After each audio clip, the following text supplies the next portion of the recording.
Hi, thanks for taking the time to watch this video today. I'm just going to take you through some of the controls and features on the XC40 plug-in hybrid. When it comes to locking and unlocking the car, it's really easy. So you have your key. At the top here we have the lock symbol, which will lock the car.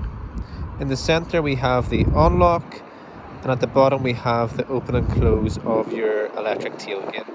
You would hold this in for a few seconds and the boot will open, and you hold it in and it will close. When it comes to charging your XC40, it's really easy to do. The car will come with two charging cables, one for a 3-pin plug, which I have here, and the second for a charging point. To demonstrate how easy it is to put the car on charge, I have your typical outdoor 3-pin wall socket. So I plug my cable in. I have the other end of the cable here, and when your XC40 is unlocked, you'll find on the front left wing you have the area for your charging. So you press on the charging flap, it opens up, you get the cable, and you quite simply plug it into the car. You notice you have a light here at the top. Until you press lock on the car, charging will not start. I've now locked the car, and you can see it's flashing green, which means the car is now charging. Okay, so now that we're inside the car, I'm going to take you through some of the basic controls and features. The car is keyless start, so as long as you have your key on your person or inside the car, you put your foot on the brake pedal and you press the start button, which is here, and that will turn the car on like so. Starting off with your driver's display in front of you, you will notice that your speed limit will display here. You can have your sat nav in between your two dials. On the right hand side, you have what would be your rev counter, as well as what gear you're in. So for example, you've P for park, reverse, neutral and drive.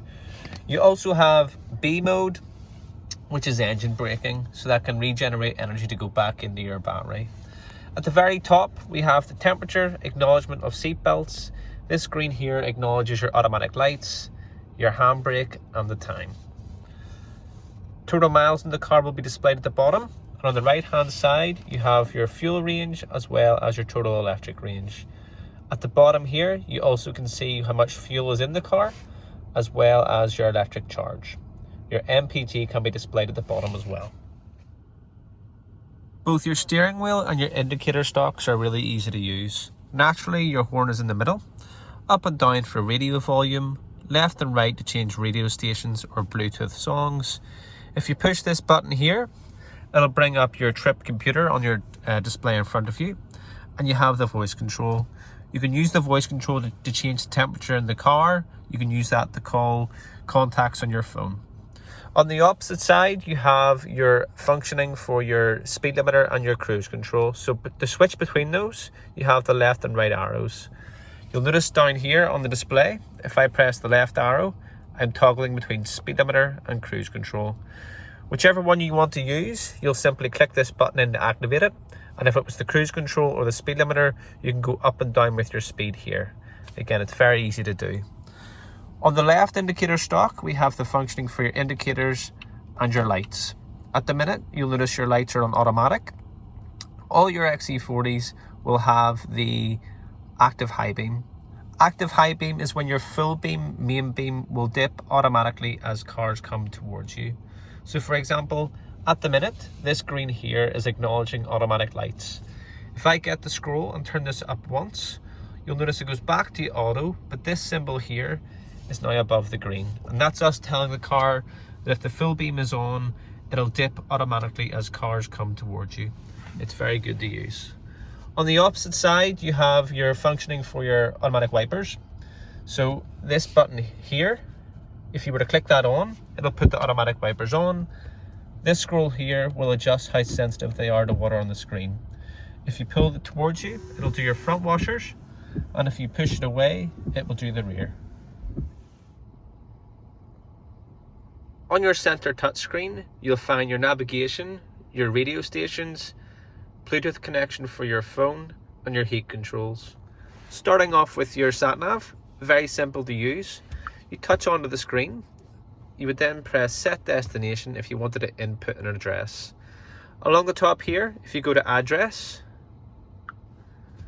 Self-explanatory, you enter in where you need to go. So for example, if you were traveling in the United Kingdom, it prompts you for your city or postcode, your street name and your street number.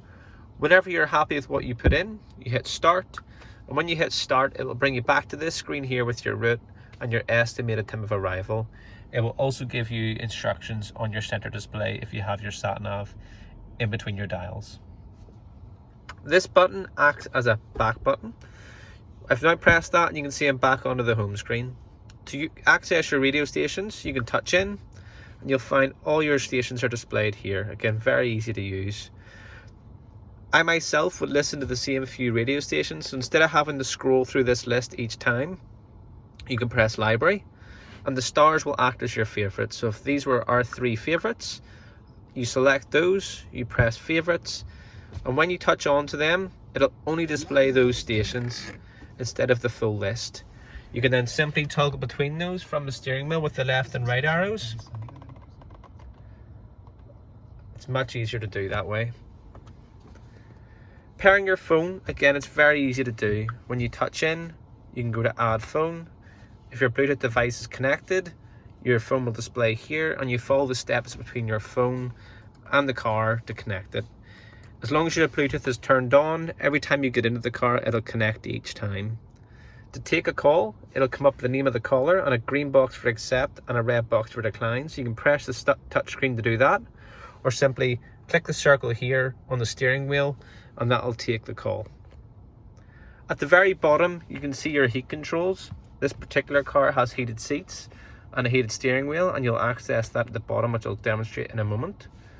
To change the temperature in the car, it's very simple. So you've got low and high and all your temperatures in between. So you can go up and down with the plus and the minus.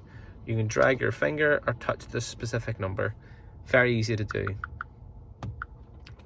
Where the air travels, again, you access from the touchscreen. So at the moment, the air is traveling up to the window and down towards the floor. Your power of the fan, 1 being the least powerful and 5 being the most. And again, you just touch to choose where you want the air to go. Your heated seats, you touch onto here and you can see you have heated seats and heated steering wheel.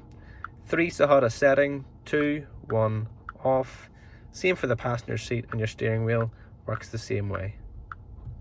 Really easy to do. For the first couple of days, I would encourage you to keep an eye on what gear you're in. So as I mentioned earlier, you've got park, reverse, neutral and drive. To select the gear, you put your foot in the brake and you pull your gear stick back. When you pull it back once, it goes to drive. When you push it forwards, it goes to reverse. And you have P for park. So to demonstrate that on the screen, my foot is on the brake. I'm going to pull the gear stick back once. It goes to drive, forward, it goes to reverse, and P for park. You have your electric handbrake here, which you can turn on to be automatic, as well as your auto hold. The green signals that it is currently activated. What auto hold will do is when you come to a stop at a set of lights or in traffic, the car will hold itself in place. It won't roll forwards or backwards until you press the accelerator. If you do not like that, it's as simple as pressing on it and the green light goes out and that turns it off. What that means is when you now come to a stop and you're in drive, you would have to sit with your foot in the brake. Once you lift your foot off the brake, the car would start to creep forward. But as I say, it's very easy to turn on and off, and it's completely down to personal preference. Thank you for taking the time to watch this video today. Should you have any questions about your new Volvo XC40, please do not hesitate to contact your salesperson at the showroom.